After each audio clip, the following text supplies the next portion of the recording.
ngayon. O, sige. Sige, okay. Ako, bababa ako ng police station para i-report yung pag ano mo. I-report mo. Oo, hindi. Opo. Dahil pag pinatay kita, ebidensya. Oo, ayan. Oo, okay yan ha. Meron ho akong ebidensya na sa'yo. Attorney Melvin Matibag, wala akong sinabing masama sa'yo against sa'yo. Ito na sinasabi ko mga idol. Oh no! Grabe no, ang tapang-tapang no. Grabe. Bilib ako sa'yo sir, Attorney Matibag. Ang director ng NBI natin ngayon. Tapang mo sir. Yung treatment mo ginawa, matindi. Maliban sa minura mo, mura-mura mo talaga. Alam mo ba ang tawag doon? Anong unprofessional behavior yan eh. Di ba? Oh no! Isa kang attorney. Porket attorney ka. Porket naging director ka na ng NBI. Ang tapang mo na. Hambog ka na kayo nun. Yabang mo kung ganun. Kung ganyan. Huwag ganyan sir. Tandaan mo sasabihin ko, huwag mong ilagay sa kamay ang batas. Porket ikaw ang naging director ng mga NBI. Hindi nyo nga mahuli-huli ang mga magnanakaw sa flood control at sa malitang pira ng nakawan sa kaba ng bayan eh. Oh no! Ha? Ang hinuhuli nyo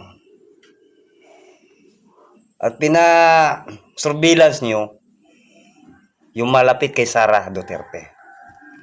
Yun ang totoo.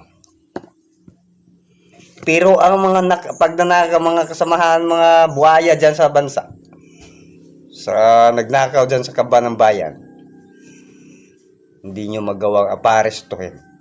Arestuhin nyo. Huwag yung iba.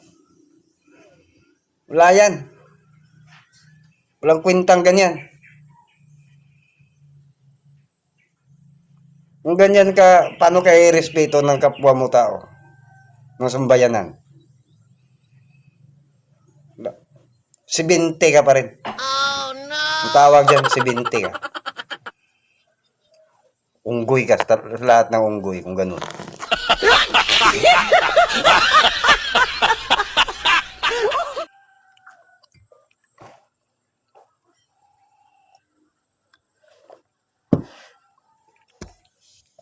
Si Jason sa inaresto nyo. Hinuli nyo. Dahil matanda na nga yung tao.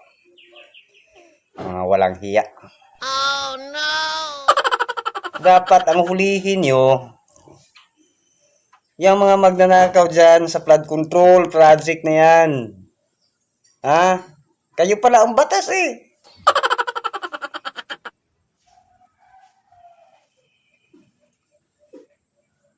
Yan dapat sana. Mga vlogger ng mga DDS, tinatakot. Maliban lang yung doon sa tatlo. Kasi, iwan ko kung sino sa balita ko, ninanuhan na daw ng subpoena. Pero hindi lahat ng mga vlogger ng DDS kaya niyong patigilin sa ginagawa. Ako ang kalug ng mga FW, tandaan nyo. Ang banatiro. Hindi ako titigil. Salamat kayo ngayon, hindi ako kumakanta. Marami akong nasulat na mga song parody tungkol sa kaganapan yan sa ating bansa. Pero di ko muna kinanta kasi alam nyo kung bakit. Magre-react muna ako dito sa mga ginagawa nila.